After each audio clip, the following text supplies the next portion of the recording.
कैसे हैं दोस्तों। 1953 में जब सऊदी अरब के बानी और पहले बादशाह शाह अब्दुल अजीज का इंतकाल हुआ तो उसी का नामजद यानी वली अहद सऊद बिन अब्दुल अजीज तख्त पर बैठ गया। शाह सऊद बादशाह बनने से पहले ही एक आरामदेह जिंदगी का आदी हो चुका था। उसकी 100 के लगभग बीवियां और कनीजें थीं। 24 महलात थे और इन महलों में लग्जरी गाड़ियों के हर नए मॉडल लाइनों में खड़े आले सऊद और वहाबी रिवायात का मजाक उड़ाया करते थे। वो शराब का भी शौकीन था और अपने बेइंतहा दौलत की फिजूल खर्ची का शौक था। इसी माइंडसेट के साथ वो बादशाह बना और उसने खुद को बदलने की जरा भी कोशिश नहीं की, बल्कि इसमें जो उसने पहले अहकाम दिए उसमें नए अजीम अलीशान महलों की तामीर, नए हवाई जहाज और नई गाड़ियों की खरीदारी शामिल थी। वो इतना फिजूल खर्च था कि दारुल हुकूमत को सप्लाई होने वाली बिजली शाह सऊद के महलों की एयर कंडीशन पर खर्च होती थी। सऊद बिन अब्दुल अजीज की अय्याशियां और बुरी आदतें सऊदी अरब के लिए बहुत नुकसानदेह साबित हो रही थीं। 1953 में जब सऊद बिन अब्दुल अजीज बादशाह बना तो सऊदी अरब का कर्ज $200 मिलियन यानी 20 करोड़ डॉलर के आसपास था, लेकिन कुछ सालों के अंदर ये कर्ज बढ़कर $480 मिलियन तक हो गया, यानी 2 गुना से भी ज्यादा हो गया। उधर सऊदी तेल से होने वाला रेवेन्यू जो 1954 में $340 मिलियन था, वो 2 साल बाद कम होकर सिर्फ $290 मिलियन रह गया। कर्ज बढ़ने से और आमदनी आधी होने से सऊदी रियाल की कीमत भी आधी हो गई थी। माशी मुश्किलात की वजह से कई सरकारी प्रोजेक्ट रोकना पड़े, लेकिन सऊद बिन अब्दुल अजीज के महलों की तामीर इसी तरह जारी रही। 100 चकाचौंध महल तो तामीर होते रहे, लेकिन अवाम के लिए जो प्रोजेक्ट तैयार किए गए वो बस ढांचे की शक्ल तक ही सीमित रह गए। इससे आगे कभी बढ़ ही ना सके, बल्कि इससे ज्यादा तो सऊदी शहजादों का सालाना वजीफा $32,000 भी मुकर्रर कर दिया गया था। इस तनख्वाह के अलावा शहजादों को अलग अलग अलाउंस भी मिला करते थे। दोस्तों याद रहे कि शहजादे जो सऊद बिन अब्दुल अजीज के थे वो 1-2-4 नहीं, बल्कि इनकी तादाद हजारों में थी और आए दिन शादियों की वजह से इनकी तादाद बढ़ती ही जाती थी। इन फिजूल खर्ची और खराब माशी हालातों ने सऊदी अरब को दिवालिया होने की कगार पर पहुंचा दिया था। हद तो ये हो गई थी कि सऊदी अरब में काम करने वाली अरामको कंपनी ने भी इन्हें कर्ज देने से मना कर दिया था। जब सऊदी अरब ने कर्ज के लिए आलमी बैंकों का दरवाजा खटखटाया तो वहां से भी एक छोटा सा जवाब मिल गया, यानी इनकार। सऊद बिन अब्दुल अजीज की ना अहली से ना आले सऊद खुश थे और ना आले वहाब अश-शेख, यानी वो उलेमा जो आले सऊद के साथ 1744 से इख्तियार में थे, वो भी शाह सऊद के तौर तरीकों से परेशान हो गए थे। आले सऊद को अपने साथ रखने के लिए शाह सऊद अगरचे वजीफे भी दिया करता था, मगर फिर भी ये शहजादे उसके खिलाफ होने लगे थे। सऊद बिन अब्दुल अजीज की बुरी आदतों की वजह से शाही खानदान में इख्तिलाफात इस हद तक बढ़ गए थे कि गैर मुल्की ताकतों ने भी अब इनसे फायदा उठाना शुरू कर दिया था। ब्रिटिश इंटेलिजेंस ने तो शाही खानदान को दबाव में रखने के लिए इसके अंदर के इख्तिलाफात और सऊद बिन अब्दुल अजीज की अय्याशियों की खबरें नमक मिर्च लगाकर वेस्टर्न मीडिया को लीक करना शुरू कर दी। जहां वो शाया होती थी, इन खबरों से सऊदी अरब के वकार को बहुत नुकसान पहुंच रहा था और ये तासुब मिल रहा था कि ये रियासत अब ज्यादा अरसे तक कायम नहीं रह पाएगी। अब इन हालातों में शाही उलेमा और सरकारी ओहदेदारों को एक ऐसे मसीहा की तलाश थी जो सऊदी अरब की डूबती कश्ती को तूफानों से बाहर निकाल लाए। उनकी नजर में ये मसीहा था वली अहद प्रिंस फैसल बिन अब्दुल अजीज, जो 3000 सऊदी शहजादों में सबसे अलग था और हुकूमत करने की सलाहियत भी रखता था। आले सऊद भी इसे पसंद करते थे और उलेमा भी, लेकिन दोनों वजूहात अपनी अपनी जगह थी और मुख्तलिफ थी। आले सऊद में यानी शाही खानदान में उसके माजी यानी उसके मिशन की कामयाबी और डिप्लोमेसी की वजह से पसंद किया जाता था, जिनका जिक्र हमने अपने पहले व्लॉग में आपको बताया था। एक तरफ सऊदी उलेमा प्रिंस फैसल को इसलिए पसंद करते थे कि उस वक्त आले सऊद में वो अकेला शख्स रह गया था जो अब भी मजहब से बहुत करीब था। प्रिंस फैसल को नुमाइश करने या दौलत जमा करने का भी कोई शौक नहीं था। वो पक्का नमाजी था और अब भी सादा जिंदगी गुजार रहा था। اس نے स्मोकिंग, शराब नोशी और जुआ वगैरह भी खेलना छोड़ दिया था। जहां शाह सऊद बिन अब्दुल अजीज की जिंदगी में 100 के करीब बीवियां और कनीज़ें थीं और उसके वालिद अब्दुल अजीज के बारे में भी कहा जाता है कि उसकी 22 से 24 बीवियां थीं। तो वहीं शाह फैसल की 3 बीवियां थीं, जिनमें से एक से वो अलग हो गया था और दूसरी उसकी जिंदगी में वफात पा गई थी, जबकि उसने अपनी जिंदगी का बड़ा हिस्सा एक बीवी चहेती बीवी के साथ यानी किफ़त के साथ गुजारा। इस तरह हम कह सकते हैं कि दोस्तों, शाह फैसल अपने भाई शाह सऊद और अपने वालिद बादशाह शाह अब्दुल अजीज के मिजाज से बिल्कुल अलग था, बल्कि वो अपने वालिद के मिजाज से भी काफ़ी हद तक मुख्तलिफ था। तो अब शाह फैसल के मजहब से मोहब्बत और दानिशमंदी को देखते हुए हुकूमत के एक ताकतवर हिस्से और उलेमाओं ने ये फैसला किया कि वो सऊद बिन अब्दुल अजीज को तख्त से हटाकर प्रिंस फैसल को हुक्मरान बनाएंगे या कम से कम बादशाह के इख्तियारात छीनकर प्रिंस फैसल को दे दिए जाएंगे और सऊद बिन अब्दुल अजीज को एक रस्मी बादशाह के तौर पर सामने रखा जाएगा। तो आले सऊद का जो हिस्सा प्रिंस फैसल का हामी था, उसमें ताकतवर शहजादे प्रिंस खालिद और शाह फहाद भी शामिल थे। ये दोनों मुस्तकबिल में सऊदी के बादशाह भी बने। इसके अलावा प्रिंस फैसल का एक चचा अब्दुल्ला बिन अब्दुल रहमान भी इस धड़े का हिस्सा था। प्रिंस फैसल के हामियों ने उलेमाओं की मदद से बादशाह पर दबाव डाला कि वो अपनी ताकत, अपने इख्तियारात प्रिंस फैसल के हवाले कर दे।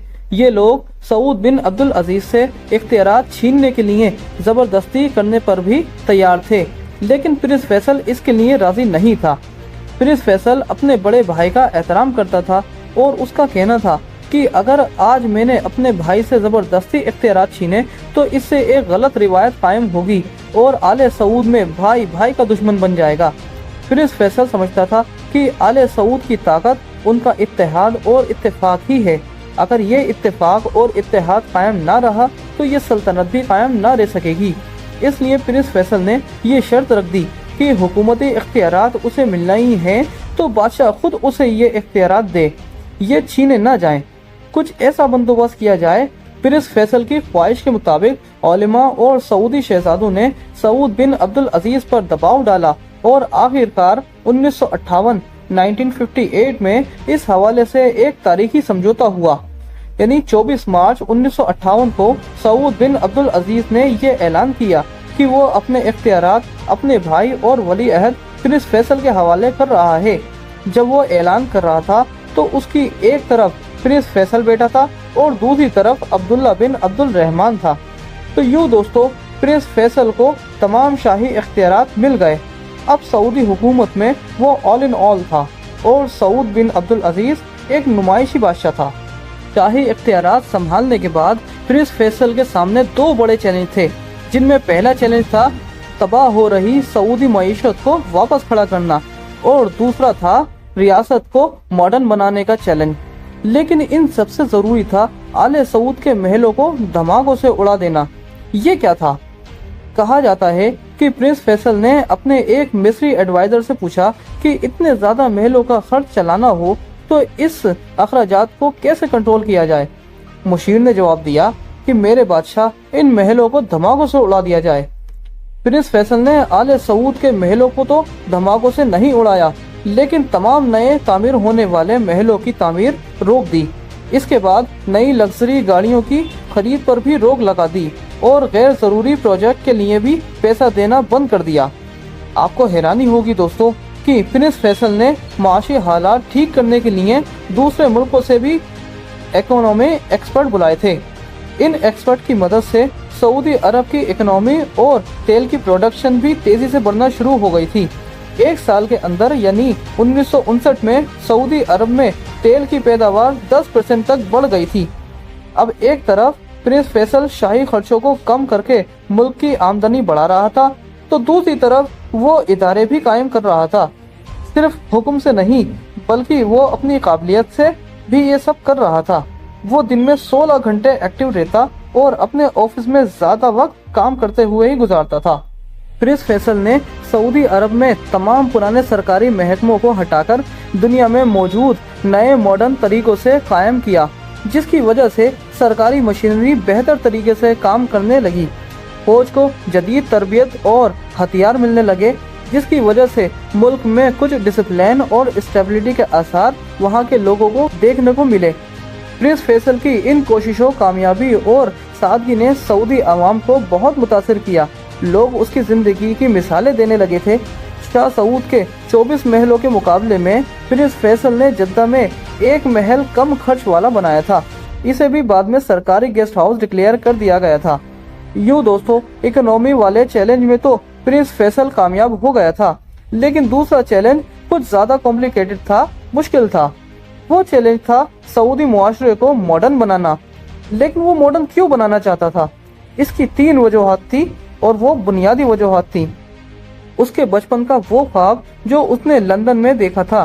دوستو، ہم نے آپ کو پچھلے ویلوگ میں بتایا تھا کہ جب پرنس فیصل 13-14 سال کی عمر میں لندن گیا تھا تو اس نے فیصلہ کیا تھا کہ ایک دن وہ اپنے ملک کو بھی اسی طرح ترقی یافتہ اور ماڈرن بنائے گا۔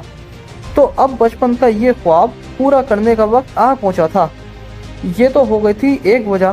دوستو، دوسری وجہ تھی مصر کا صدر جمال عبد الناصر۔ اب دیکھیے دوستو، جنرل محمد نجیب اور جمال عبد الناصر بادشاہت کے خلاف جدوجہد کر کے مصر میں ایک انقلاب لے کر آئے تھے، جس کے بعد میں جمال عبد الناصر مصری صدر بن گیا۔ عرب نوجوان اسے اپنا آئیڈل حکمران مانتے تھے، کیونکہ وہ عوام کو حقوق دے رہا تھا، وہ مصر کو جدید طور پر ترقی دے رہا تھا۔ عرب کے دیگر نوجوانوں کی طرح پرنس فیصل بھی عبد الناصر سے بہت متاثر تھا۔ جب جمال نے 1956 میں نہر سوئس کو نیشنلائز کیا تو پرنس فیصل نے اس کی حمایت کی تھی۔ ویسٹرن میڈیا میں تو پرنس فیصل کو عرب نیشنلسٹ جمال عبد الناصر کا حامی بھی قرار دیا جانے لگا تھا۔ تو پرنس فیصل چاہتا تھا کہ وہ بھی سعودی عرب کو مصر ہی کی طرح ماڈرن بنائے۔ پرنس فیصل صرف جمال عبد الناصر سے متاثر ہو کر یہ کام نہیں کر رہا تھا اور نہ ہی یہ تبدیلی لا رہا تھا، بلکہ وہ خوف زدہ بھی تھا۔ وجہ یہ تھی کہ مصر کے انقلاب سے متاثر ہو کر کئی سعودی شہری بھی آل سعود کے خلاف ایک ایسی ہی انقلاب لانے کی سازش کر رہے تھے، جیسا کہ مصر میں بادشاہت کے خلاف عبد الناصر لا چکا تھا۔ تو آپ کو بتائیں، 1955 میں ایک ایسی ہی سازش تیار ہوئی تھی۔ ہوا یہ تھا کہ سعودی فورس کے افسران جنہوں نے مصر کی فوج کی حمایت حاصل کی تھی، انہوں نے بادشاہ سعود بن عبد العزیز کا تختہ الٹنے کا منصوبہ بنایا تھا، لیکن اس سے پہلے کہ وہ اپنے منصوبے پر عمل کرتے، یہ سازش بے نقاب ہو گئی اور پکڑی گئی۔ بادشاہ سعود بن عبد العزیز تو اس واقعے کے بعد سے اس انقلاب نام کے لفظ سے ہی خوف زدہ ہونے لگا تھا۔ وہاں ایک قصہ مشہور ہوا کہ ایک بار ایک شاہی ملازم نے بادشاہ سے کچھ کہا تو بادشاہ نے غلطی سے اس لفظ کو انقلاب سمجھ لیا اور ڈر کے مارے اپنے کمرے میں چھپ گیا۔ کچھ دیر بعد جب اس کا خوف کم ہوا تو وہ واپس آیا۔ ہو سکتا ہے یہ قصہ جھوٹا ہو، افواہ ہو، یہ کسی نے اس طرح کی افواہیں اڑائی ہوں، لیکن اس بات میں کوئی شک نہیں کہ پرنس فیصل کا خاندان کسی بھی وقت انقلاب یا بغاوت کے خدشے سے دو چار تھا، کیونکہ مصر میں بادشاہ کا تختہ الٹ چکا تھا۔ چنانچہ کچھ انقلاب سے نپٹنے کی ترکیب اور کچھ جمال عبد الناصر کی شخصیت سے متاثر ہو کر پرنس فیصل ماڈرن اقدامات کرنے پر تیار تھا۔ سعودی عرب کو ماڈرن بنانے کی تیسری اور سب سے اہم وجہ تھی پرنس فیصل کی بیوی عفت۔ دوستو، عفت پرنس فیصل کی چہیتی بیوی تھی۔ دونوں کی شادی محبت سے ہوئی تھی اور دونوں کی شادی 1933 کی ایک لو اسٹوری تھی۔ اس دور میں 16-17 سال کی عفت اپنے خاندان کے ساتھ مقامات مقدسہ کی زیارت کرنے آئی تھی۔ تب پرنس فیصل حجاز کا گورنر تھا اور اس نے تب پہلی مرتبہ عفت کو یہیں دیکھا تھا اور دیکھتے ہی اس کی خوبصورتی پر فدا ہو گیا۔ عفت کا خاندان پرنس فیصل کے والد شاہ عبد العزیز کے رشتہ داروں میں شامل تھا، یعنی آل سعود کا ہی ایک حصہ تھا اور ترکی میں سیٹل تھا۔ رشتہ داری کی وجہ سے پرنس فیصل کی عفت سے شادی کرنے میں کوئی مشکلات پیش نہیں آئی۔ عفت نے ماڈرن ترکی کے بانی کمال اتا ترک کے دور میں ترکی میں پرورش پائی تھی اور اس کی تعلیم اور تربیت استنبول میں ہوئی تھی، اس لیے اس کے خیالات ماڈرن ترکی میں ڈھلے ہوئے تھے۔ وہ چاہتی تھی سعودی عرب میں بھی لڑکیوں کے لیے تعلیمی ادارے کھولے جائیں، انہیں کام کرنے کا حق دیا جائے، ریڈیو ٹی وی تک میں بھی ان کو رسائی ملے۔ وہ اپنے شوہر پرنس فیصل سے یہ کہتی رہتی تھی کہ وہ سعودی کو ماڈرن بنائیں اور خاص طور پر لڑکیوں کی تعلیم کے ادارے بنانے میں کام کریں۔ تو اب دوستو، یہ تین وجوہات، عفت کے اصرار، جمال عبد الناصر کے مصری انقلاب اور اپنے بچپن کے خواب کی تکمیل کے لیے پرنس فیصل سعودی عرب کو ماڈرن بنانا چاہتا تھا۔ लेकिन जैसा कि दोस्तों हमने आपको बताया था कि ये चैलेंज एक बहुत मुश्किल चैलेंज था।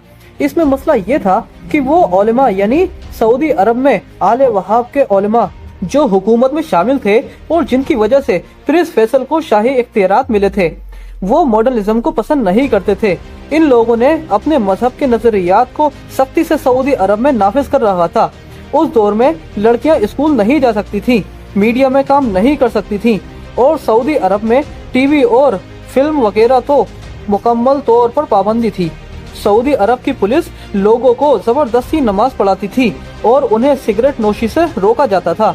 घरों में घुसकर शराब की बोतलें और टेप रिकॉर्डर तोड़ दिए जाते थे और पर्दा ना करने वाली औरतों के टखनों पर छड़ियां मारी जाती थीं।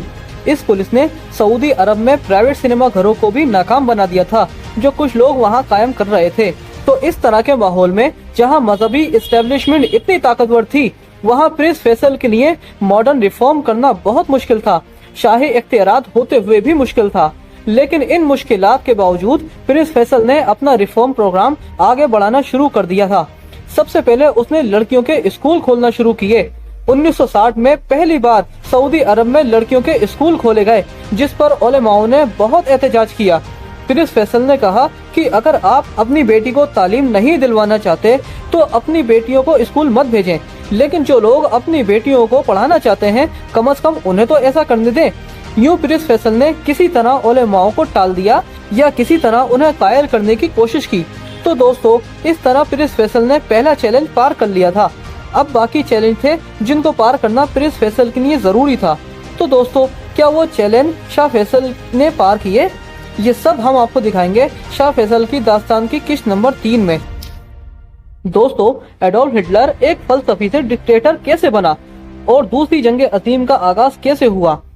दोस्तों इसराइल वजूद में कैसे आया, इसका लिंक हमने आपको डिस्क्रिप्शन में दिया हुआ है, आप देख सकते हैं। तो दोस्तों तब तक के लिए मुझे दीजिए इजाजत। आपका दोस्त नवाज खान।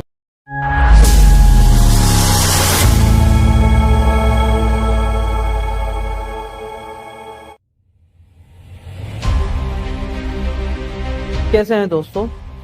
1960 में पहली बार जब सऊदी अरब में लड़कियों के स्कूल खोले गए तो उस वक्त के सऊदी उलेमा जिन्हें अश-शेख कहते थे और जो आले वहाब की तालीमात को फॉलो करते थे और इसी नजरिए की तब्दीक भी करते थे, तो दोस्तों उन्होंने लड़कियों के स्कूल खोलने पर बहुत एहतजाज किया, जिन्हें प्रिंस फैसल ने यह कहकर समझाया था कि अगर आप अपनी बेटियों को स्कूल नहीं भेजना चाहते तो मत भेजिए, लेकिन जो लोग अपनी बेटियों को तालीम दिलाना चाहते हैं आप उन्हें क्यों रोक रहे हैं? कम से कम उनको तो ऐसा करने दीजिए।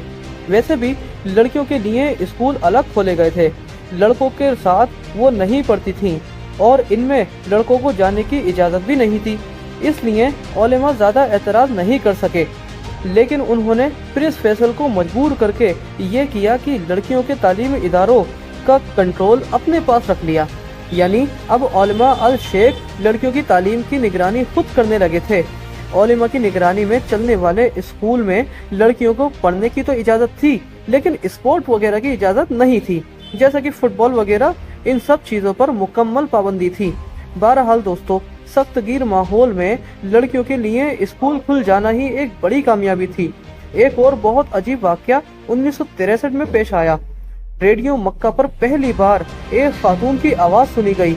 इस आवाज़ पर भी उलेमाओं ने बहुत एहतजाज किया, लेकिन प्रिंस फैसल ने इसे भी दलाइल से उलेमा के एहतजाज को गलत साबित कर दिया। यूं प्रिंस फैसल उलेमाओं के दबाव के बावजूद सऊदी अरब को मॉडर्न बनाने के अपने प्रोग्राम को इसी तरह चलाता गया।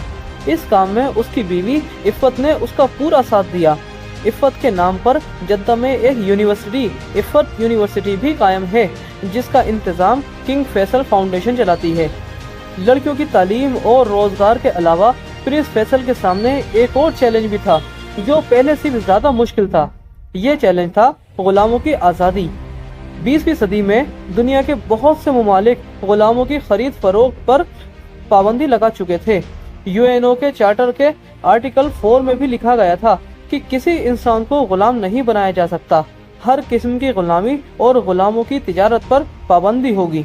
लेकिन इस चार्टर की मौजूदगी में भी सऊदी अरब समेत कुछ ममालिक में अब भी गुलामों की बुरी रस्म कायम थी। सऊदी अरब ने आलमी दबाव की वजह से 1959 में गुलामों की खरीद पर पाबंदी लगा दी थी, लेकिन सऊदी अरब के अंदर गुलामों की ये रस्म अब भी बरकरार थी, जहां कम से कम 3000 गुलाम मौजूद थे, जिनमें बहुत से शहजादों के कंट्रोल में भी थे। प्रिंस फैसल के पास भी कुछ गुलाम मौजूद थे। तो सऊदी अरब के ऊपर गुलामों के खात्मे के लिए बार बार आलमी दबाव आ रहा था। 1962 में जब बादशाह सऊद बिन अब्दुल अजीज की मुलाकात अमेरिकी सदर कैनेडी से हुई, तो इसमें भी गुलामों के खात्मे पर बात हुई थी। यानी अमेरिका भी चाहता था कि सऊदी अरब में गुलामों की तिजारत खत्म कर दी जाए। अब अमेरिका के दबाव को प्रिंस फैसल चाहकर भी नजरअंदाज नहीं कर सकता था। हमने आपको अपने पहले किस्त में बताया था कि एक बार प्रिंस फैसल ये कह चुका था कि उसके बस में होता तो वो अमेरिका से सारे रिश्ते खत्म कर देता, लेकिन उस वक्त प्रिंस फैसल ने ये वक्ती गुस्से की वजह से कहा था, क्योंकि अमेरिका ने उस वक्त फिलिस्तीन में इसराइल के कयाम के हक में वोट दिया था। लेकिन इस वाक़े को बहुत साल गुजर चुके थे। अब प्रिंस फैसल के पास सारे इख्तियारात मौजूद थे, लेकिन वो अमेरिका से रिश्ते तोड़ने की बजाय मजबूत कर रहा था। उसने तो अमेरिकी सदर कैनेडी से यहाँ तक कह दिया था कि अल्लाह के बाद हमारा भरोसा यूनाइटेड स्टेट ऑफ अमेरिका पर है। तो अब प्रिंस फैसल ने अमेरिका के दबाव पर या आलमी तकाज़ों को समझते हुए 1962 में गुलामी खत्म करने का ऐलान कर दिया।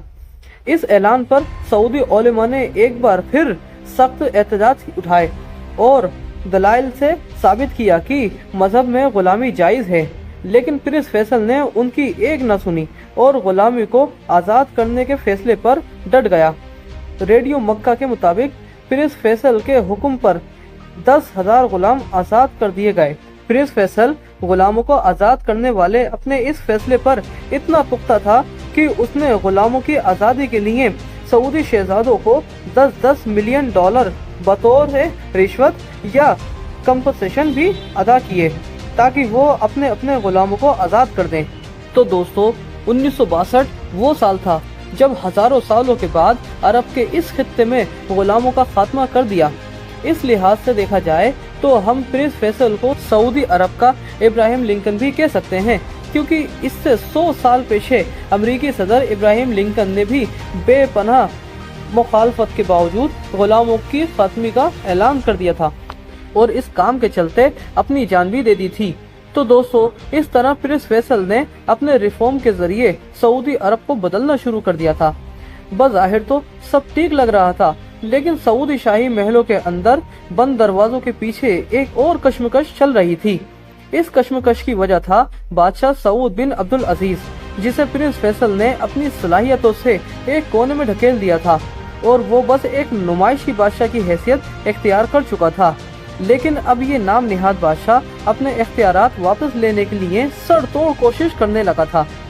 दोनों भाइयों में इख्तिदार को लेकर कश्मकश बढ़ने लगी थी और फिर जल्द ही वो वक्त भी आया जब प्रिंस फैसल और सऊद बिन अब्दुल अजीज के हामी बंदूकें लेकर सड़कों पर एक दूसरे के सामने आ खड़े हुए। सऊदी अरब में खाना जंगी का आगाज शुरू हो चुका था। हमने आपको दिखाया था कि 1958 में बादशाह सऊद बिन अब्दुल अजीज ने एक मुआहदे के तहत अपने इख्तियारात प्रिंस फैसल के हवाले कर दिए थे, लेकिन इस मुआहदे के 4 साल के अंदर दोनों भाइयों में इख्तिलाफात उरूज पर पहुंच चुके थे। शाह सऊद ने पहले तो वजीर आजम का ओहदा खत्म करके प्रिंस फैसल को नायब वजीर आजम बना दिया था। फिर उसने ऑथराइजर होते हुए सरकारी कार्यालयों में मुदाखलत भी शुरू कर दी थी। सऊद बिन अब्दुल अजीज इस बात पर भी एतराज उठाने लगा था कि प्रिंस फैसल ने शाही खानदान के अखराजात क्यों कम किए। इन सब बातों के अलावा सऊद बिन अब्दुल अजीज ने अपने बेटों को अहम वजारतों और सरकारी ओहदों पर भी फाइज करने की कोशिश शुरू कर दी थी, ताकि रियासत के मामलात में अपने पंजे ज्यादा से ज्यादा जमा सके। सऊद बिन अब्दुल अजीज के ये इक़दामात जाहिर है प्रिंस फैसल को पसंद नहीं आ रहे थे। वो समझता था कि वली अहद और नायब वजीर आजम के तौर पर ज्यादा इख्तियारात उसी के पास होने चाहिए। अब इख्तिलाफात बढ़ते बढ़ते नौबत यहाँ तक आ गई थी कि प्रिंस फैसल ने सऊद बिन अब्दुल अजीज को बादशाह या शाह कहना ही छोड़ दिया था। वो बादशाह सऊद बिन अब्दुल अजीज को शाह के बजाय वो आदमी या वो कहने लगा था। तो जब शाह सऊद और प्रिंस फैसल में कशीदगी हद से ज्यादा बढ़ गई तो प्रिंस फैसल ने एक सख्त कदम उठाया। उसने उलेमा और ताकतवर शहजादों की मदद से अक्टूबर 1962 में एक बार फिर सऊद बिन अब्दुल अजीज को एक नया मुआहदा करने पर मजबूर कर दिया। इस मुआहदे की शराइत पहले वाले मुआहदे से जो 1958 में हुआ था उससे भी ज्यादा सख्त थी। 1962 में जो मुआहदा हुआ था उसमें ये तय किया गया था कि अब तमाम हुकूमती इख्तियारात सिर्फ और सिर्फ प्रिंस फैसल के पास होंगे।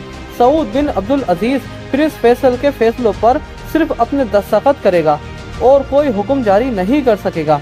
यानी इस मुआहदे के तहत सऊद बिन अब्दुल अजीज बिल्कुल बेइख्तियार नाम निहाद बादशाह हो गया था। 1958 वाले मुआहदे से भी ज्यादा बेबस हो गया था। सऊद बिन अब्दुल अजीज इस मुआहदे के बाद ज्यादा दिन सऊदी अरब में टिक न सका और उसने खुद जिला वतनी इख्तियार कर ली और यूरोप चला गया। दुनिया को दिखाने के लिए यही कहा गया था कि बादशाह इलाज की गर्ज से बैरून मुल्क गया है और हुकूमती इख्तियारात अब भी उसी के पास हैं। सऊद बिन अब्दुल अजीज की गैर मौजूदगी में प्रिंस फैसल ने अपनी नई कैबिनेट बनाई। उसने अपने सौतेले भाइयों प्रिंस फहाद, प्रिंस सुल्तान को भी हुकूमत में शामिल किया जो उसके इत्तेहादी थे और उसने इसके बरक्स सऊद बिन अब्दुल अजीज के बेटों को हुकूमती ओहदों से अलग कर दिया। इसी दौर में प्रिंस फैसल ने गुलामी ख़त्म की थी और अपने 10 इस्लाहाती एजेंडों का भी ऐलान किया था ताकि सऊदी अरब को एक जदीद रियासत बनाया जाए, एक कबायली मुआशरे से आगे लेकर जाया जाए। बज़ाहिर ऐसा लग रहा था कि सऊद बिन अब्दुल अजीज की बादशाहत अब ख़त्म हो चुकी है और प्रिंस फैसल ही अब सब कुछ है, लेकिन उसे ज़्यादा अरसे सुकून से हुकूमत करने का मौका न मिल सका। इसकी वजह थी कि सऊद बिन अब्दुल अजीज सऊदी अरब और इक़्तिदार से ज़्यादा देर तक दूर नहीं रह सका। सितंबर 1963 में सऊद बिन अब्दुल अजीज शाह सऊद अपनी मुख्तसर जिला वतनी ख़त्म करके सऊदी अरब वापस आ गया। इस बार वो प्रिंस फैसल से आर या पार वाली लड़ाई करने के लिए ज़हनी तौर पर तैयार होकर आया था। उसने वापस आकर सऊदी अरब के कई कबाइल को पैसे देकर अपने साथ मिलाने की कोशिशें शुरू कर दी।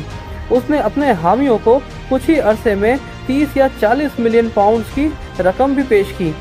जब सऊद बिन अब्दुल अजीज पैसे देकर इन कबाइल को अपने साथ मिला रहा था तो उसी वक्त सऊद बिन अब्दुल अजीज के बेटे प्रिंस फैसल को वली अहद के ओहदे से हटाने के लिए उस पर दबाव भी डाल रहे थे, लेकिन ये दबाव काम नहीं कर रहा था, बल्कि उल्टा प्रिंस फैसल ने फैसला कर लिया था कि वो सऊद बिन अब्दुल अजीज को बादशाहत के ओहदे से हर सूरत हटाकर ही दम लेगा। चुनांचे वो चाहता था कि ये काम पुरअमन तरीके से हो, लेकिन शाह सऊद पुरअमन तरीके से इक़्तिदार छोड़ने पर तैयार नहीं था, तो शाह फैसल ने फौज से मदद लेने का फैसला किया।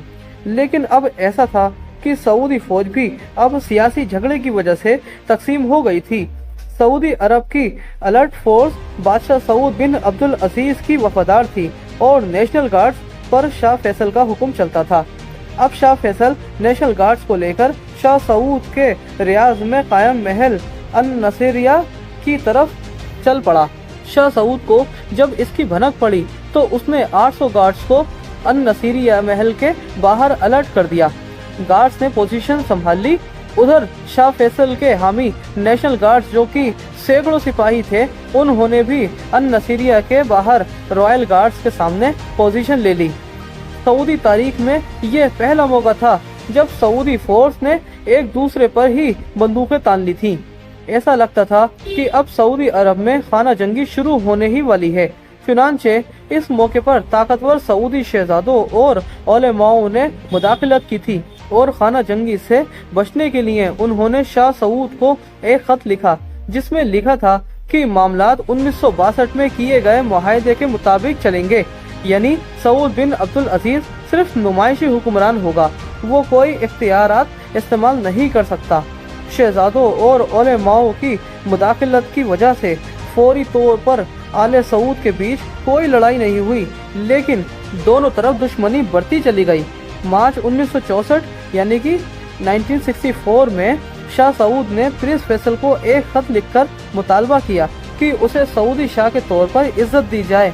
इसके अलावा اس نے दोनों बेटों को वजीरों की कौंसिल में भी शामिल किए जाए। उसने ये धमकी भी दी थी कि अगर उसके मुतालबात न माने गए तो रॉयल गार्ड प्रिंस फैसल के घर का मुहासरा कर लेंगे। प्रिंस फैसल ने ये खत पढ़ा और अपने छोटे भाई प्रिंस मोहम्मद के हवाले कर दिया। Prince Mohammad Saud bin Abdul अजीज यानी बादशाह के पास गया और इस खत को उसके कदमों में फेंक दिया। इस मौके पर दोनों में कहा सुनी भी हुई और इस मौके पर प्रिंस मोहम्मद ने धमकी भी दी थी कि मैं अपनी तलवार तुम्हारे जिस्म के आर पार कर दूंगा। यानी शाह सऊद को प्रिंस फैसल की तरफ से ये खुला पैगाम मिल गया था कि बादशाह अपने महल में भी महफूज नहीं है, उसकी जिंदगी महफूज नहीं है। अगर उसने हद पार की तो दोस्तों सूरत हाल ये थी कि सऊदी बादशाह सऊद बिन अब्दुल अजीज अपने महल में कैद था और इसकी बादशाहत सिर्फ इसके रॉयल गार्ड्स तक ही महदूद थी, बाकी सारा मुल्क प्रिंस फैसल के मातहत था। लेकिन फिर यूं हुआ कि 26 मार्च की रात शाह सऊद बिन अब्दुल अजीज की ये हुकूमत भी खत्म हो गई।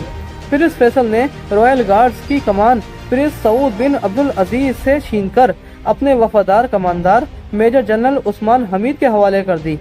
अब रॉयल गार्ड्स की क़यादत भी प्रिंस फैसल का वफादार कमांडर कर रहा था और शाह सऊद बिन अब्दुल अजीज तन्हा रह गया था और रॉयल गार्ड्स पर भी जो उसकी हुकूमत बाकी थी वो भी खत्म हो गई थी। मार्च के बाद चंद महीनों तक हालात सुकून से रहे। सऊद बिन अब्दुल अजीज अन नसीरिया के महल में बैठकर सऊदी कबाइल की हिमायत हासिल करता रहा। ये भी कहा जाता है कि उसने मिस्री हुकूमत की मदद से प्रिंस फैसल को कत्ल करवाने की कोशिश भी की थी, लेकिन फिर किसी वजह से इस साजिश पर अमल नहीं हो पाया, ऐसा कहा जाता है।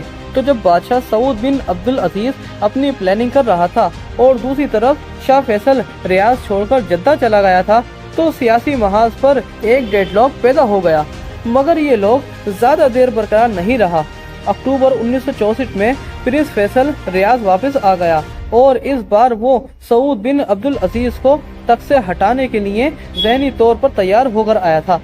सऊदी शहजादे, उलमा और कबायली रहनुमाओं के अलावा अब फौज भी उसके साथ थी। इन सब की मदद से 2 नवंबर 1964 को प्रिंस फैसल को बादशाह बनाने का बाकायदा ऐलान कर दिया गया। प्रिंस फैसल को बादशाह बनाने की सरकारी दस्तावेज पर 72 शहजादों और 12 उलमाओं ने दस्तखत किए। यूं उलमा और शहजादों की ताउन से प्रिंस फैसल अब शाह फैसल बिन अब्दुल अजीज बन चुका था। उसने कुरान पर हल्फ उठाया कि इस्लाम और सऊदी रिवायत के मुताबिक मुल्क पर हुकूमत करेगा। शाह फैसल जो सऊद बिन अब्दुल अजीज से सिर्फ 30 मिनट छोटा था, उसे बादशाहत छीनने में 11 साल लगे। सऊद बिन अब्दुल अजीज ने शुरू में कुछ अर्स शाह फैसल की हुकूमत को बैत नहीं की, इससे इनकार किया और किसी तरह शाह फैसल की बैत पर तैयार नहीं हुआ तो सऊदी फोर्स ने उसके महल को फिर घेर लिया। सऊद बिन अब्दुल अजीज को खतरा महसूस हुआ कि अगर उसने अब भी बैत ना की तो उसे गिरफ्तार कर लिया जाएगा। चुनांचे उसने गिरफ्तारी से बचने के लिए मजबूरी में बेदिली से शाह फैसल की बैत कर ली। इस बैत के बाद शाह फैसल ने सऊद बिन अब्दुल अजीज को मुल्क छोड़ने की इजाजत दे दी। शाह सऊद ने अपने बाल बच्चों को साथ लिया और अपना सादो सामान, अपना माल एक जहाज में रखा और सऊदी अरब से यूनान की तरफ चला गया। उसकी जिंदगी के आखिरी चंद साल यूनान में ही गुजरे। वहीं 23 फरवरी 1969 को उसका इंतकाल हो गया।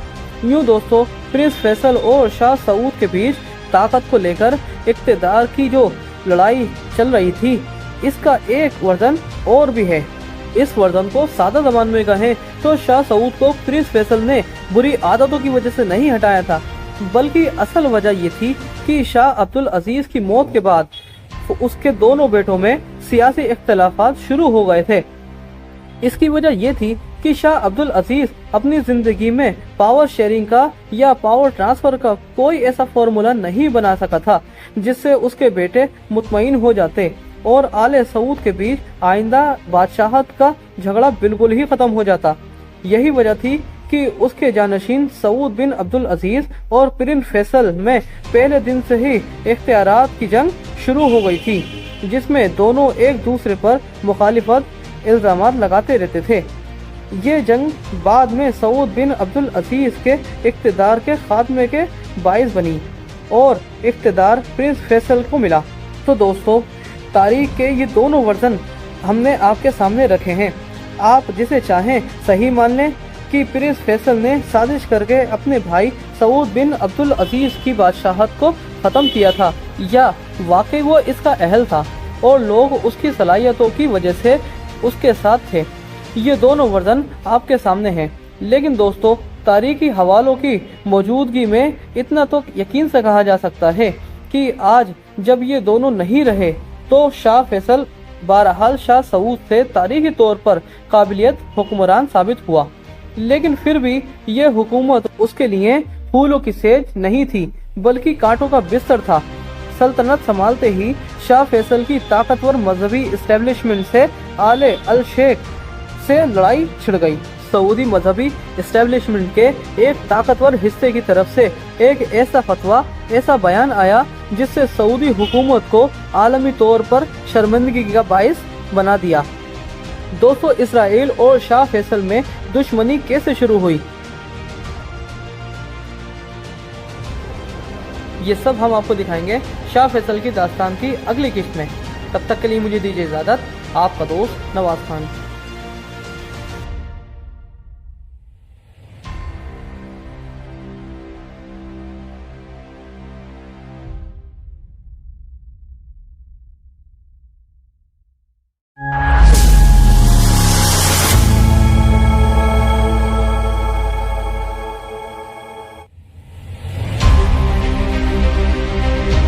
کیسے ہیں دوستو؟ شاہ فیصل بن عبد العزیز سے اس کے دفتر میں ایک دن سعودی آئل کمپنی ارامکو کا ایک اعلیٰ عہدیدار ملنے کے لیے آیا۔ اس نے شاہ سے کہا، جناب، سعودی علماء نے وینیلا فلاور پر پابندی لگا دی ہے۔ سعودی عرب میں ہمارے لوگ اس کا کھانوں میں، آئس کریم، کیک میں بہت استعمال کرتے ہیں۔ اس پابندی کا کوئی جواز ہی نہیں بنتا۔ یہ شخص سعودی عرب میں ارامکو کمپنی کا نائب صدر مائک امین تھا۔ سعودی عرب میں قائم اس آئل کمپنی کے اندر آپ جانتے ہیں کہ ہزاروں یورپین، امریکی اور کچھ دوسرے غیر ملکی لوگ کام کرتے تھے اور انہیں وینیلا فلیور بہت پسند تھا۔ سو ان کے لیے یہ پابندی ان کے کھانوں ہی کو بدمزہ کرنے والی بات تھی۔ دراصل اس پابندی کے پیچھے سعودی علماء کی دلیل یہ تھی کہ وینیلا فلیور میں الکحل کے جزیات استعمال ہو رہے ہیں۔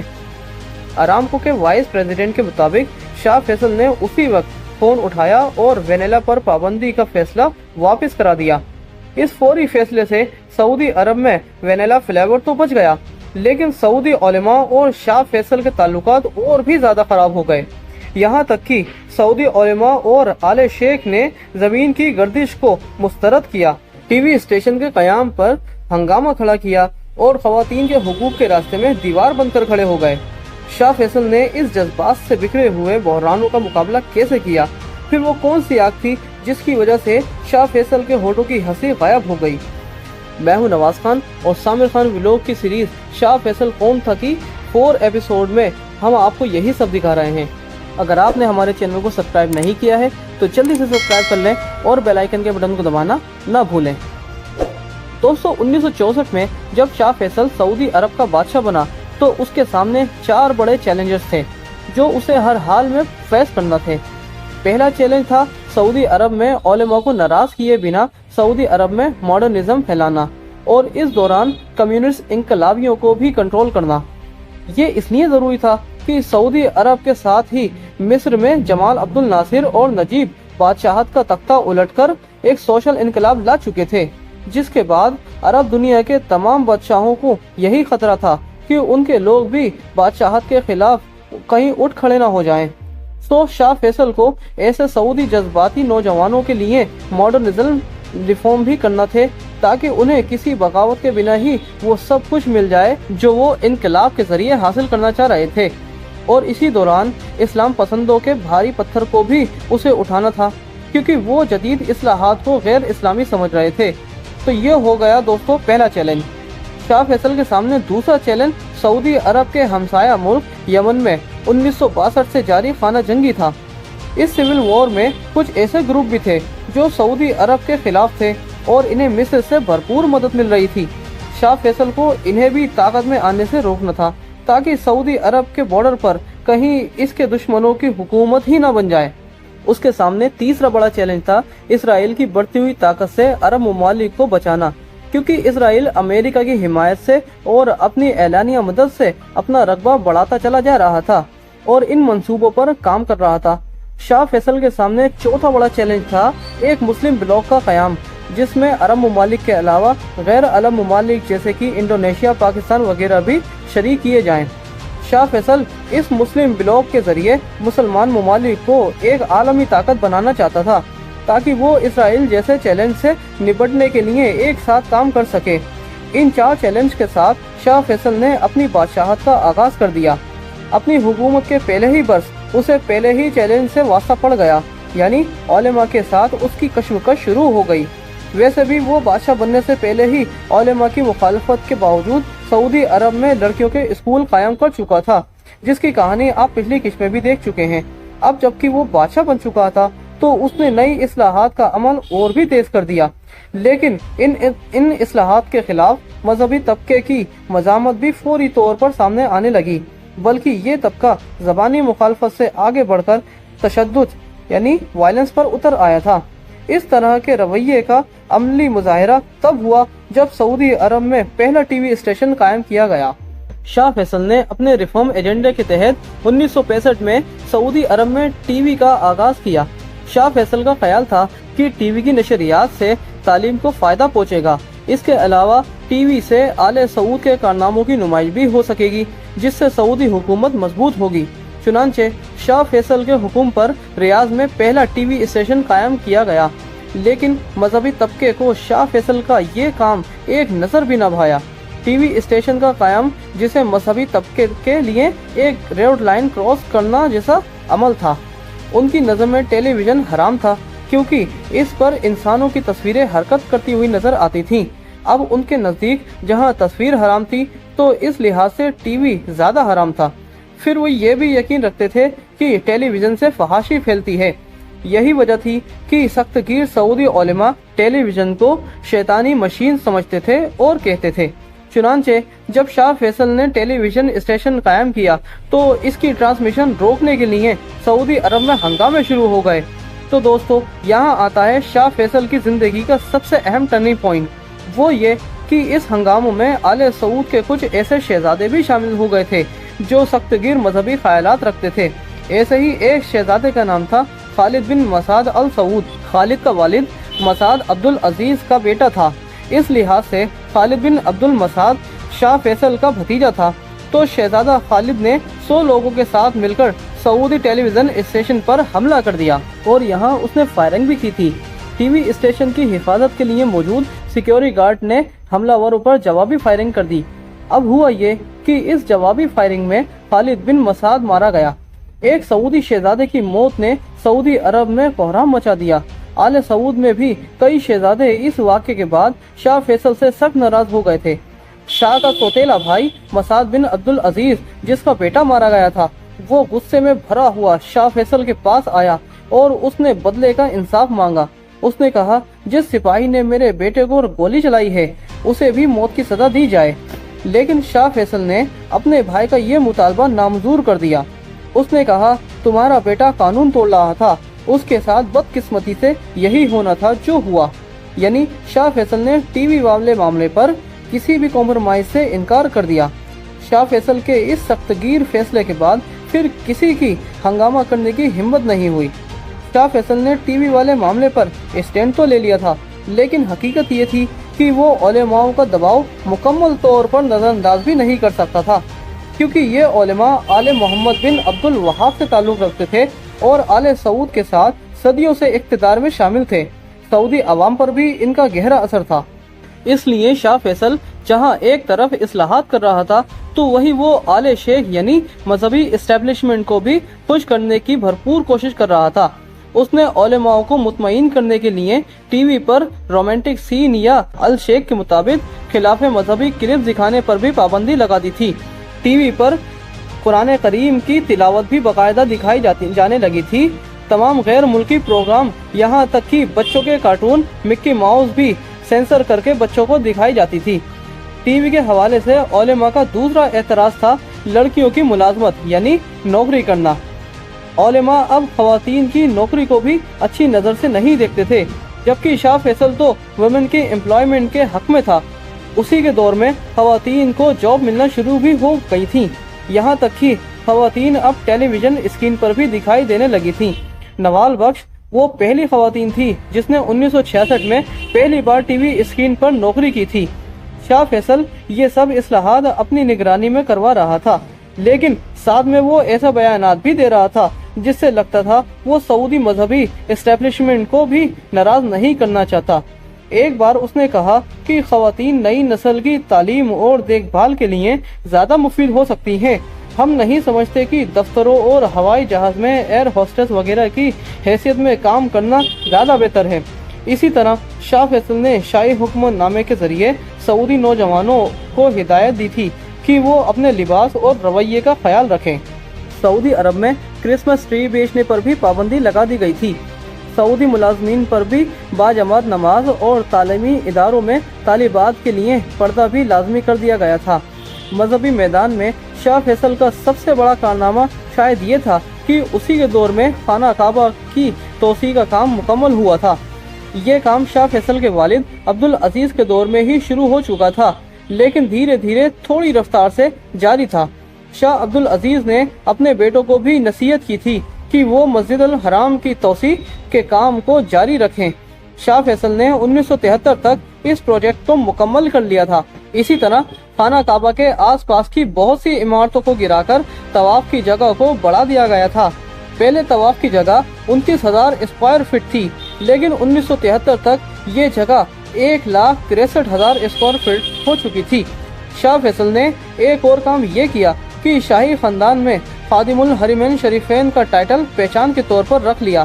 اس نے غلاف کعبہ، جسے کسوۃ الکعبہ کہا جاتا ہے، اس پر اپنا نام لکھوانے کے بجائے خادم الحرمین شریفین لکھوانا شروع کر دیا، جبکہ اس سے پہلے کسوہ پر سعودی بادشاہ کا نام لکھا جاتا تھا۔ شاہ فیصل کے بعد 3 سعودی حکمران دوستو اسی ٹائٹل کو سرکاری طور پر اختیار کر چکے تھے، لیکن دوستو شاہ فیصل کی طرف سے مذہب کی ساری خدمات اور اقدامات کے باوجود علماء کی طرف سے کوئی نہ کوئی ایسا اقدام یا کوئی فتویٰ ضرور سامنے آ جاتا تھا جو شاہ فیصل کے لیے نہ صرف پریشانی بلکہ کبھی کبھی شرمندگی کا بھی وجہ بنتا تھا۔ ایسے فتووں میں سب سے اوپر تھے معروف سعودی نابینا عالم دین عبدالعزیز ابن باز۔ ابن باز مدینہ کے اسلامی یونیورسٹی کے وائس ڈائریکٹر تھے اور سعودی مذہبی اسٹیبلشمنٹ کے بہت بڑے رکن تھے، اور سعودی مذہبی طبقہ ان کے کہے ایک ایک لفظ کو تسلیم کرتا تھا۔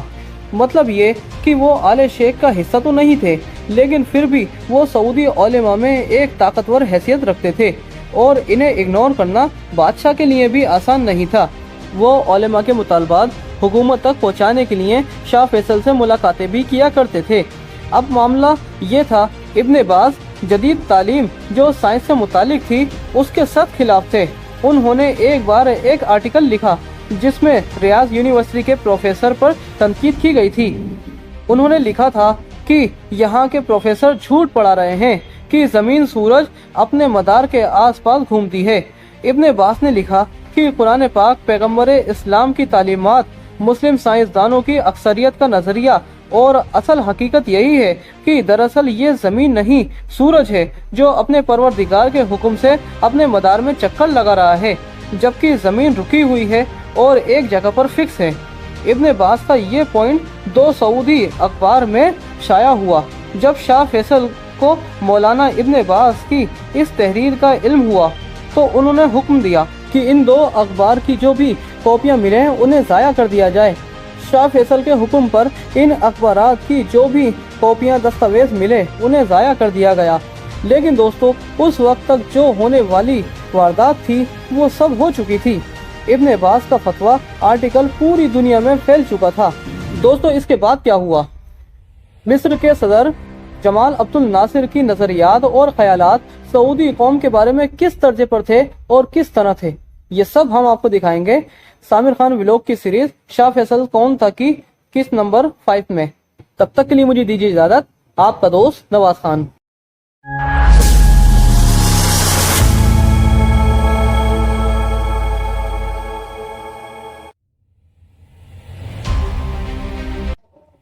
दोस्तों कैसे हैं आप लोग। जैसा कि पिछले व्लॉग में हमने आपको बताया था कि इब्न अब्बास ने प्रोफेसर पर तनकीद की थी और ये अखबार में भी शाया हुई थी, जिससे सऊदी हुकूमत और खास तौर पर शाह फैसल को बहुत शर्मिंदगी हुई थी। जिसके बाद शाह फैसल के हुक्म पर उन अखबारात की सारी कॉपियां ज़ाया कर दी गई थी। लेकिन दोस्तों ये कॉपियां, ये दस्तावेज ज़ाया करके भी कोई फायदा नहीं हुआ था, क्योंकि इब्न अब्बास के आर्टिकल पूरी दुनिया में फैल चुके थे। अगले दिन मिस्री अखबार ने इस खबर को मिर्च मसाले लगाकर छापा। इसकी वजह ये थी कि मिस्री सदर जमाल अब्दुल नासिर तो पहले से ही सऊदी कौम को पिछड़े वर्ग की कौम समझता था। तो इस आर्टिकल के बाद सऊदी उलेमा और बादशाहत का मजाक उड़ाने का आसान मौका उसके हाथ आ गया था। यही वजह है दोस्तों कि इब्न अब्बास का यह आर्टिकल शाह फैसल के लिए भी शर्मिंदगी का बाइस बना। दिलचस्प बात यह है दोस्तों कि इब्न अब्बास ने अपने इस नजरिए को कुछ वक्त बाद बदल भी लिया था। 1985 में इब्न अब्बास ने मान लिया कि जमीन ही सूरज के चारों ओर घूमती है।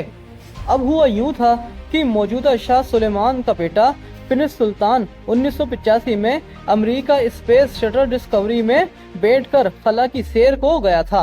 वो पहला अरब था जिसने खला का सफर किया था। उसके तकरीबन एक हफ्ते तक खला की सैर की और जब वो जमीन पर वापस उतरा तो उसने इब्न अब्बास से खुसूसी मुलाकात की और उसने इब्न अब्बास से कहा कि मैं खुद खला में जाकर अपनी आंखों से वो लाइन देखी है जो दिन और रात को अलग करती होती है और जमीन उस दौरान घूम रही होती है। शहजादे की गवाही थी या कुछ और बात थी, लेकिन दोस्तों इस मुलाकात के बाद इब्न अब्बास ने यकीन कर ही लिया कि जमीन घूमती है। दोस्तों ये तस्लीम करने वाला वाकया तो बात का है।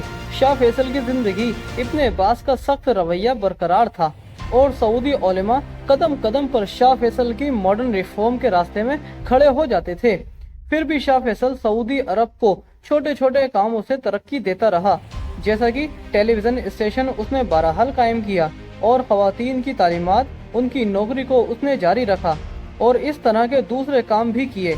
लेकिन जब शाह फैसल उलेमा से बचता बचाता ये इकदाम कर रहा था तो उसी वक्त कुछ सोशलिस्ट इनकलाबी खामोशी से उसी की फौज को साथ मिलाकर उसी का तख्ता उलटने की प्लानिंग कर रहे थे। कैसे? 1969 में सऊदी अरब के कुछ फौजी अफसरान ने शाह फैसल का तख्ता उलटने का मंसूबा बना लिया। ये लोग सऊदी अरब में जमाल अब्दुल नासिर के सोशलिस्ट इनकलाब से मुतासिर थे और सऊदी अरब में भी बादशाहत का खात्मा करके मिस्र ही की तारीख दोहराना चाहते थे। हो सकता है ये लोग कामयाब हो जाते, लेकिन हुआ ये कि इनकी प्लानिंग अमल में लाने से पहले ही नाकाम हो गई। शाह फैसल ने बगावत का इल्म होते ही कार्रवाई की। इस कार्रवाई में सऊदी फौज के 28 लेफ्टिनेंट कर्नल, 30 मेजर और 200 दूसरे फौजी अहलकार गिरफ्तार कर लिए गए। लेकिन दोस्तों इस साजिश की जड़ें सिर्फ फौज में नहीं थीं, बल्कि आवाम के भी बहुत से तबके और दूसरे मुल्कों में पढ़ने वाले कई सऊदी स्टूडेंट भी इस साजिश का हिस्सा थे। तो साजिशी लोगों के बाद इनके हमदर्दों की गिरफ्तारियां भी शुरू हो गईं।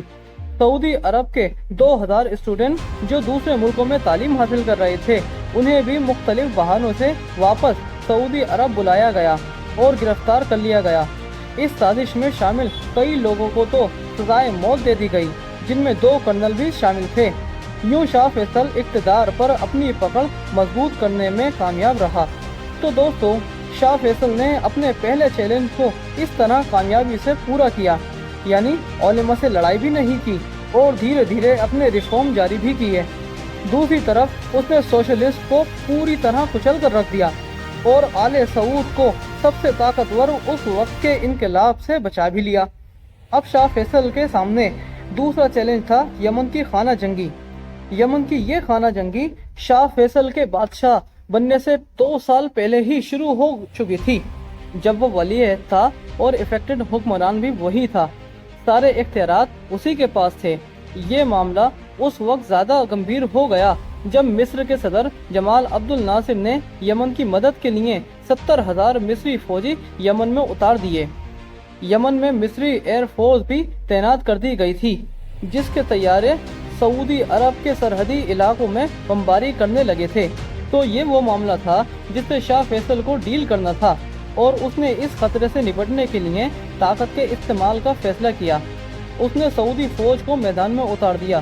شاہ فیصل نے مصر سے عارضی طور پر سفارتی تعلقات بھی ختم کر دیے۔ اس کشیدگی کے حالات میں یوں لگتا تھا کہ سعودی عرب اور مصر میں ایک جنگ چھڑ جائے گی، لیکن اس موقع پر امریکہ نے سعودی عرب کی بھرپور مدد کی۔ آپ جانتے ہیں دوستو کہ سعودی عرب نے 1945 میں الدران کی ایئر فیلڈ امریکہ کو دی تھی۔ اس دور سے امریکی طیارے الدران میں موجود تھے۔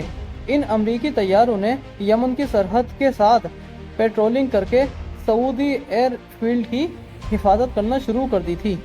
اس کے علاوہ امریکی حکومت نے شاہ فیصل کی درخواست پر کئی مزید لڑاکا طیارے اور بحری جنگی جہاز بھی سعودی عرب بھیج دیے۔ امریکہ نے سعودی علاقے نجران میں ایئر ڈیفنس سسٹم بھی نصب کرنے کی حامی بھر لی۔ 1963 میں جدہ کے قریب امریکی اور سعودی پیرا ٹروپس نے مشقیں کر کے طاقت کا مظاہرہ بھی شروع کر دیا۔ امریکہ کی ان کارروائیوں سے جمال عبد الناصر کو یہ پیغام مل گیا تھا کہ اس کی سعودی عرب میں مداخلت اسے بھاری بھی پڑ سکتی ہے۔ یہی وجہ تھی کہ مصر نے کچھ قدم پیچھے ہٹائے اور دونوں ملکوں میں جو جنگ کی نوبت آنے والی تھی وہ نہیں آئی۔ پھر یہ ہوا کہ 1963 میں یعنی یمن کی خانہ جنگی شروع ہونے کے ایک برس بعد مصر اور سعودی عرب کی توجہ یمن سے ہٹنے لگی۔ اس کی وجہ تھی دونوں ملکوں یعنی پوری عرب دنیا کا کھلا دشمن اسرائیل۔ آپ جانتے ہیں کہ اسرائیل کے قیام کو عربوں نے پہلے دن سے قبول نہیں کیا تھا اس وقت تک، لیکن عربوں کی شدید مخالفت کے باوجود اسرائیل 1948 میں قائم ہو چکا تھا، اور تب بھی عربوں کو یہ ایڈوانٹیج حاصل تھا کہ اسرائیل کا رقبہ ان کے مقابلے بہت ہی چھوٹا تھا، اور بیت المقدس عربوں کے کئی اہم علاقے ابھی تک اسرائیل کے پاس نہیں تھے۔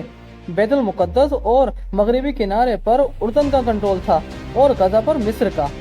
اپنے چھوٹے رقبے کو کچھ اور پھیلانے کے لیے اسرائیل اس وقت مسلسل ہاتھ پاؤں مار رہا تھا، جیسا کہ 1956 میں اس نے مصر کے صحرائے سینا اور سویس کینال پر قبضے کی کوششیں کی تھیں، جو کہ ناکام ہو گئی تھی۔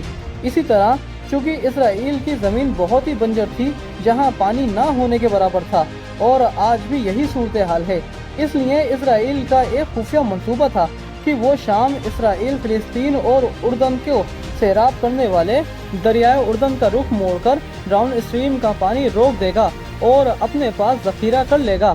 1963 میں اس نے پانی کی موڑنے کی اس پلاننگ پر عمل کرنا شروع کر دیا۔ اس دریا کا رخ موڑنے کا نتیجہ خاص طور پر شام اور اردن کے لیے زراعت کی تباہی کی شکل میں نکلتا تھا۔ اسرائیل کی اس پلاننگ نے شاہ فیصل اور مصری صدر جمال عبد الناصر دونوں کو پریشان کر دیا تھا۔ چنانچہ وہ یمن میں ایک دوسرے کے گریبان چھوڑ کر اپنے مشترکہ دشمن اسرائیل سے نپٹنے کے لیے تیار ہونے لگے۔ دونوں میں کچھ ملاقاتیں بھی ہوئیں، لیکن جب 1964 کے آخر میں جب شاہ فیصل بن عبد العزیز بادشاہ بن گیا تو مصر اور سعودی عرب اور قریب آ گئے اور بھائی بھائی بن گئے۔ وہ اس طرح کہ اگست 1965 میں جمال عبد الناصر جدہ آیا اور شاہ فیصل سے ملاقات کی۔ اس ملاقات کے نتیجے میں ایک معاہدہ طے پایا، جس کے نتیجے میں مصر نے یمن سے اپنی فوج ہٹانے کا وعدہ کر لیا۔ دوسری طرف شاہ فیصل نے بھی یقین دلایا کہ وہ یمن کی سابق شاہ اور اس کی فورس کی مدد کرنا بند کر دے گا۔ یوں مصر اور سعودی عرب یمن کی خانہ جنگی سے باہر نکل آئے۔ جنگ کے جو بادل ان خطوں پر چھائے ہوئے تھے وہ کچھ دیر کے لیے چھٹ گئے۔ دوستو، آپ کو یہاں یہ بتاتے چلیں کہ مصری فوج اس معاہدے کے بعد یمن میں کچھ عرصہ اور رہی۔ یمن کی خانہ جنگی 1970 تک جاری رہی۔ اس جنگ میں شمالی عرب جمہوریہ کو فتح ملی اور بادشاہت کے حامی ہار گئے تھے، لیکن اس سارے معاملے سے سعودی عرب کو پھر کوئی پریشان نہیں ہوئی، کیونکہ اس کا بارڈر محفوظ ہو چکا تھا۔ مصری فوج خانہ جنگی ختم ہونے سے پہلے ہی یمن خالی کر کے جا چکی تھی۔ یوں دوستو، 1965 میں شاہ فیصل نے عبد الناصر سے معاہدہ کر کے یمن کی خانہ جنگی سے اپنی جان چھڑا لی، یعنی اپنا دوسرا چیلنج بھی کامیابی سے پورا کر لیا تھا۔ لیکن اب تیسرا چیلنج سامنے تھا، اور یہ چیلنج پہلے دو چیلنج سے زیادہ پیچیدہ تھا، یعنی اسرائیل کا چیلنج۔ 1965 کے جدہ معاہدے کے صرف 2 برس بعد ہی یہ چیلنج اپنے تمام تر خطرات کے ساتھ حقیقت بن کر عربوں کے سامنے کھڑا ہو گیا تھا۔ کیونکہ اسرائیل نے اپنے تمام ہمسایہ عرب ممالک پر تابڑتوڑ حملے شروع کر دیے تھے۔ جنگ شروع ہو چکی تھی۔ 5 جون 1967 کو اسرائیل نے پہلے مصر پر اور اس کے بعد شام اور اردن پر حملہ کر دیا تھا۔ اسرائیل کا حملہ اتنا اچانک تھا کہ مصر، شام اور اردن کی فوجیں مل کر بھی اپنے دشمن یہودی ریاست اسرائیل کے سامنے نہیں ٹھہر سکی۔ اسرائیل نے 6 روز کے اندر مصر کے انڈر کنٹرول غزہ اور صحرائے سینا، پھر اردن کے کنٹرول والے بیت المقدس اور شام کے گولان ہائٹس پر قبضہ کر لیا تھا۔ اگرچہ یہ لڑائی سعودی عرب کی سرحدوں سے بہت دور جاری تھی، لیکن اسرائیل کی اس اچانک حملے کے جواب میں شاہ فیصل خاموش نہ رہ سکا، خاص طور پر اس وقت جب جنگ کے دوران اسرائیل نے اردن پر بھی حملہ کر دیا۔ فوجی لحاظ سے شاہ فیصل یہ سمجھتا تھا کہ اردن کا علاقہ سعودی عرب اور اسرائیل کے بیچ ایک بفر زون ہے، لہٰذا اس بفر زون کی حفاظت بہت ضروری تھی تاکہ اسرائیل کو سعودی عرب کے بارڈر سے جتنا ہو سکے اتنا دور رکھا جا سکے۔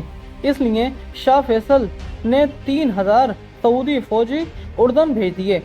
دلچسپ بات یہ ہے کہ اردن وہی ملک تھا جس میں اس ہاشمی خاندان کی حکومت تھی جس نے شاہ فیصل کی ماضی میں دشمنی تھی۔ شاہ فیصل کے دور میں اردن پر بادشاہ شاہ حسین بن طلال کی حکومت تھی، جو شریف مکہ حسین بن علی کا پڑپوتا تھا۔ شریف مکہ سے ہی شاہ فیصل اور اس کے والد نے حجاز کا یہ علاقہ چھینا تھا، لیکن اب سیاسی معاملوں کی وجہ شاہ فیصل اب اسی کی مدد کے لیے فوج بھیج رہا تھا۔ اس لیے کہتے ہیں دوستو کہ سیاسی ملکی مفادات میں کوئی بہت دیر تک کسی کا دوست یا دشمن نہیں رہتا، صرف اپنے مفادات کی اہمیت ہوتی ہے، جذبات کی بالکل نہیں۔ تو شاہ فیصل نے اردن میں جو سعودی فوجی بھیجے تھے انہیں اردن کے دارالحکومت عثمان میں قریب تعینات کر دیا گیا تھا۔ اس تعیناتی کا مقصد یہ تھا کہ اگر اسرائیل فوج عثمان پر حملہ کرے تو اس کا مقابلہ کیا جا سکے، لیکن ہوا یہ کہ اسرائیل نے عثمان پر حملے ہی نہیں کیا، اس نے اردن سے بیت المقدس، مغربی کنارہ اور کچھ دوسرے علاقے چھیننے کے بعد پیش قدمی روک دی۔ اس طرح سعودی فورسز اور اسرائیل میں لڑائی کی نوبت نہیں آ سکی۔ دوستو بھلے ہی اسرائیل نے عمان یا اردن پر قبضہ نہیں کیا، لیکن اس جنگ میں اس نے عربوں کی طاقت پر ایک کاری ضرب لگائی تھی۔ اس لڑائی میں اسرائیل کے لگ بھگ 1000 کے قریب فوجی مارے گئے تھے، جبکہ اس کے مقابلے میں عربوں کا جانی نقصان 20,000 سے بھی زیادہ تھا۔ پھر اسرائیل نے عربوں سے اتنا علاقہ چھین لیا تھا جو اس کے پہلے رقبے سے 3.5 گنا بڑا تھا۔ دوستو اس جنگ کے متعلق آپ کو ایک فیکٹ اور بتاتے ہیں، وہ یہ کہ اس جنگ کے دوران عرب ممالک نے امریکہ کا تیل روکنے کی بھی کوشش کی تھی۔ سعودی سمیت کئی عرب ممالک نے امریکہ پر آئل ایمبارگو لگایا تھا، لیکن اس آئل ایمبارگو میں ایک مسئلہ تھا، وہ یہ تھا کہ یہ ایمبارگو بنا اسٹریٹجی کے لگایا گیا تھا، اس لیے زیادہ فائدہ مند ثابت نہیں ہوا۔ تیل کی پابندی کے باوجود امریکہ اور اس کے اتحادی کو انٹرنیشنل مارکیٹ سے تیل کی سپلائی جاری تھی، جس سے امریکہ اسرائیل کو سپورٹ کرتا رہا اور عربوں کو 1967 کی جنگ میں بری طرح شکست کا منہ دیکھنا پڑا۔ لیکن دوستو عربوں کے لیے 67 کی شکست کوئی ایسا واقعہ نہیں تھا کہ اسے آسانی سے بھلا دیا جائے۔ اس لڑائی کے بعد جہاں اسرائیل میں فتح کا جشن منایا جا رہا تھا، وہیں عرب گھرانوں میں ماتم ہو رہا تھا۔ ہر جگہ سے انتقام کی آوازیں آ رہی تھیں۔ شاہ فیصل بھی انتقام لینا چاہتا تھا، لیکن جذباتی ہو کر نہیں، بلکہ ایک مکمل پلاننگ کے ساتھ۔ شاہ فیصل کے بارے میں آپ ہماری پہلی قسط میں بھی دیکھ چکے ہیں کہ وہ ایک کامیاب کمانڈر جنگجو بھی تھا۔ ایک جنگجو کمانڈر ہونے کے ناطے شاہ فیصل اس شکست سے بہت دکھی ہوا۔ کہتے ہیں 1967 کی اس شکست کے بعد کسی نے اسے ہنستے ہوئے نہیں دیکھا تھا۔ اس کا ذہن ہر وقت اسرائیل سے مقابلہ کرنے کی ترکیبیں سوچتا رہتا تھا۔ اب اسرائیل سے اس کی ایک کھلی دشمنی کا آغاز ہو چکا تھا۔ شاہ فیصل نے اپنی زندگی کے 2 بڑے چیلنج تو پار کر لیے تھے، یعنی علماء اور انقلابیوں سے ڈیل اور یمن کی خانہ جنگی سے چھٹکارا، لیکن 2 چیلنج ابھی اور باقی تھے، یعنی اسرائیل کے بڑھتے قدم روکنا اور مسلم دنیا کو ایک پٹری پر لا کر ایک اسلامی بلاک بنانا۔ یہ تو چوتھا چیلنج زیادہ گمبھیر تھا، کیونکہ مسلمان ممالک خاص طور پر عرب ممالک تو 6 دن کی عرب اسرائیل جنگ میں شکست کے بعد مایوسی کی گہرائیوں میں گر چکے تھے۔ ان ممالک کو مایوسی سے نکال کر پھر سے پرجوش کرنا، ایک پلیٹ فارم پر جمع کرنا شاہ فیصل کے لیے زندگی کا سب سے بڑا چیلنج بن گیا تھا۔ وہ اس چیلنج پر سوچ ہی رہا تھا کہ مسلمانوں کے تیسرے مقدس مقام یعنی بیت المقدس میں ایک ایسا واقعہ پیش آیا کہ جس نے اس پورے معاملے کو ہی بدل کر رکھ دیا۔ یہ واقعہ کیا تھا؟ بیت المقدس میں آخر ہوا کیا تھا؟ شاہ فیصل نے امریکی حکومت کو آخر کیا دھمکی دی تھی؟ پاکستان میں شاہ فیصل سمیت دنیا بھر کے بڑے بڑے مسلم لیڈر کیوں جمع ہوئے تھے؟ شاہ فیصل امریکہ کو گھٹنے ٹیکنے پر کیسے مجبور کیا تھا؟ اور شاہ فیصل کو کس نے اور کیوں قتل کیا تھا؟ یہ سب ہم آپ کو دکھائیں گے شاہ فیصل کی داستان کی اگلی اور آخری قسط میں۔ تب تک کے لیے مجھے دیجیے اجازت، آپ کا دوست نواز خان۔